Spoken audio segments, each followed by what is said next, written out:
a divulgação aí em Belém do Pará. Foi, Sabor, não? foi assim, né? Primeiro, Coloca a foto dele. nós começamos pela por volta de 1985, nós começamos o Cenáculo, um grupo de oração lá. Por quê? Meus pais eram da igreja, participavam da igreja, Perpétuo Socorro, uma igreja. E então começou a chegar aquela situação da teologia da libertação, né? E eles começaram, como meu pai fazia pregação com minha mãe, eles começaram a afastar. Aí meu pai começou com a ideia de fazer em casa, um grupo de oração, né? E nós começamos com Olha a foto da tua mãe e teu pai, é isso, né? Tá vendo aí? isso. É a dona Terezinha, falecida, isso. Senhor Raul, E eles É a começaram foto com o Padre Tobias aí. o Padre Tobias. Aí eles começamos a fazer o grupo de oração, passamos por, primeiro, a mensagem de Nossa Senhora de Fátima, depois... Vai colocando outro. Pode falar. Depois de Nossa Senhora de Fátima, nós chegamos com Nossa Senhora Rainha da Paz de Medjugorje. Aí o grupo foi avançando, tinha muita gente que vinha até da igreja. A mamãe participava, montava as grupos de primeira Eucaristia. E havia um ciúme para toda a igreja, porque minha mãe ensinava os valores certos da nossa igreja. Aí nós passamos pelo movimento sacerdotal mariano também, né? E um dia meu pai estava na igreja com minha mãe, por lá, e um senhor chamado Seu Ivo levou essas mensagens da palavra viva de Deus, né? Palavra de Deus. Então, essas mensagens que ele trouxe para nós foi um aprendizado muito grande, porque nós começamos a ver que havia algumas coisas que nós tínhamos que mudar, principalmente a questão da vestimenta, né? As pessoas tinham que mudar. Isso aí, com o passar do tempo, algumas pessoas começaram a frequentar com uma roupa, outras não quiseram continuar devido a essa mudança. Aí o grupo cresceu, passamos para outras pessoas, até para outras localidades daí da nossa região de Pará, que é muito grande, e foi caminhando, fomos levando para muitas pessoas. Meu pai divulgava muito essas mensagens, né? Ele adquiria muito esses folhetos e mandava para outras localidades daqui da nossa região. E com o passar do tempo foi ficando conhecido. Só que ao mesmo tempo, algumas pessoas já não se afastaram. Alguns padres criticavam da igreja lá, né? Criticavam, mas eles não tinham autonomia de chegar lá e tentar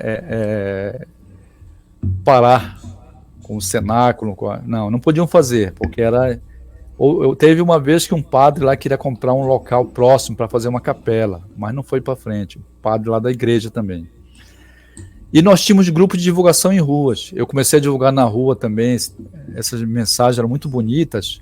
Eu fui tocado por essas mensagens, que era algo assim, muito assim para nós, para o nosso dia. Então eu comecei a divulgar na rua essas mensagens, saía para divulgar. E eu acredito que eu divulguei uns 8 anos, mais ou menos, um tempo. Depois eu conheci o meu amigo Márcio também, uma das saídas. À noite, eu saía muito à noite para divulgar, e eu encontrei o Márcio, um amigo que também divulgou muito tempo comigo essas mensagens. Então foi muito bom. As pessoas, eu gostava muito da mensagem explicativa, não só dava mensagem, como explicava para as pessoas. E com o passar do tempo, ela ficou conhecida naquela nossa área ali, os grupos até da igreja mesmo também, eles começaram a observar que havia muitas coisas verdadeiras, que a igreja não pregava. E as turmas de primeira Eucaristia da mamãe, quando ela ensinava, ela passava as mensagens da palavra viva de Deus também. E tinha grupos que foram até lá na nossa residência, foram tentar falar contra, com minha mãe e meu pai, mas eles continuaram perseverantes até os últimos dias da vida deles. Perseveraram muito com essas mensagens da palavra de Deus. Eu também tenho irmãos que também não aceitaram muito, os outros irmãos, mas até hoje nós rezamos por eles, para que um dia eles vejam a verdade. Eu divulgo hoje ainda, meu amigo Márcio, eu parei um tempo, mas voltei a divulgar. Todo no sábado, no domingo eu divulgo essas mensagens, levo uma quantidade e divulgo, porque as pessoas às vezes eles veem uma divulgação diferente. Não é aquela divulgação como os protestantes fazem, que é aquele papelzinho ou cobrando alguma coisa, pedindo alguma coisa. Não. A palavra viva de Deus é algo para nós, é algo que você recebe no seu dia a dia, é mensagem que serve para o seu dia a dia de sua vida.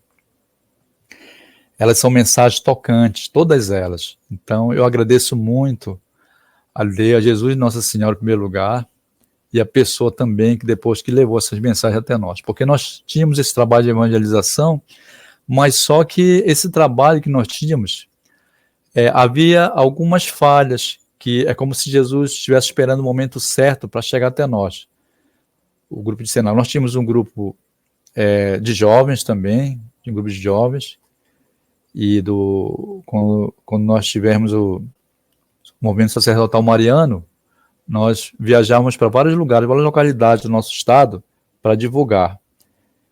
E assim também, quando nós recebemos a palavra viva de Deus, nós passamos a divulgar em alguns locais. Agora, a palavra viva de Deus, como ela é autêntica, ela fala sobre as vestes, ela comenta sobre os grandes pecados, umas pessoas não aceitam. Mas como Jesus disse, para você levar e deixar que ele faz a obra. Isso aí.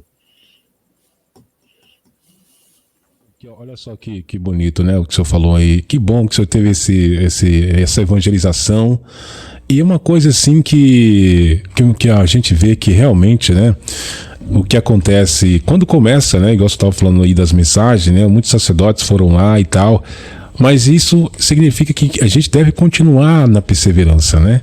Mesmo com a perseguição, porque a verdade dói. Eles não estão preparados para ouvir a verdade. E a palavra de Deus, né, na questão que você falou sobre as vestes, né, muitas pessoas não aderiram, não aceitaram, é isso. Né? Jesus também naquela época também, nem todos, né, aceitaram, principalmente o Caifás lá, os sacerdotes, somos sacerdotes daquela época, porque ele falava a verdade. Né? Então assim, que bom que vocês tiveram esse trabalho maravilhoso aí, e é isso, né? É isso que a gente tem que fazer, né? Propagar essas mensagens, divulgar, para que outras pessoas também possam conhecer, né? Conhecer. E essas mensagens, como elas são tão verdadeiras, acho que há algumas pessoas que não aceitam, mas outras até agradecem porque veio uma evangelização verdadeira, algo que eles não ouviram, não ouvem na igreja, que não houve em lugar nenhum. E se alguma religião tenta levar alguma coisa, mas é cobrando, e mesmo assim não é o verdadeiro. E a palavra viva de Deus é algo que você tem no seu dia a dia da sua vida, que você tem a todo instante da sua vida. E quando vocês estavam aí fazendo essa evangelização, chegou algum sacerdote assim, mandou vocês parar ou disse para não continuar? Já chegou a acontecer algo desse tipo com relação às mensagens? Chegou a acontecer, vários sacerdotes, alguns padres. Eu falo assim também que lá na minha cidade, né, a gente também trabalhou com essa evangelização. Nós rezávamos o rosário nas casas, no grupo, né? E quando o padre da paróquia lá soube que nós estávamos rezando o rosário nas casas, né? Ele foi lá na minha casa e falou um monte com a gente. Ele foi lá na minha casa, né? Falou pra gente parar, que estava sendo contraditório, que falou, né? Falou que as pessoas estavam tirando as pessoas da igreja e tal e tal. Só que a gente não parou, entendeu? A gente continuou, porque a gente vê que realmente eles não aceitam essas mensagens, né? É uma certa perseguição, até porque as mensagens falam, Jesus fala não divulgar na igreja. Então é isso. Por quê? Porque são verdades que denunciam os erros que cometem. Teve um sacerdote que eu me lembro que ele tirou da mão do meu pai a mensagem, o pai estava divulgando, tirou. Esse sacerdote hoje, ele não é mais padre, ele foi retirado da igreja. Ele trabalhava muito com ervas, com certas situações. E ele chegou o momento dele perder o celibato dele, ele foi retirado da igreja mesmo, afastado, não é mais nem padre. Ele tirou, e teve outros também que foram até lá, quando a mãe preparava para fazer a primeira comunhão das crianças, porque as crianças não queriam mais para a igreja, queriam estar no grupo da minha mãe. Porque na igreja eles ensinavam algumas coisas de fútil que não tinha nada a ver com a evangelização. E a mamãe ensinava as verdades, céu, inferno, purgatório, rosário, as crianças sabiam tudo. E Olha causaram aí. ciúme neles.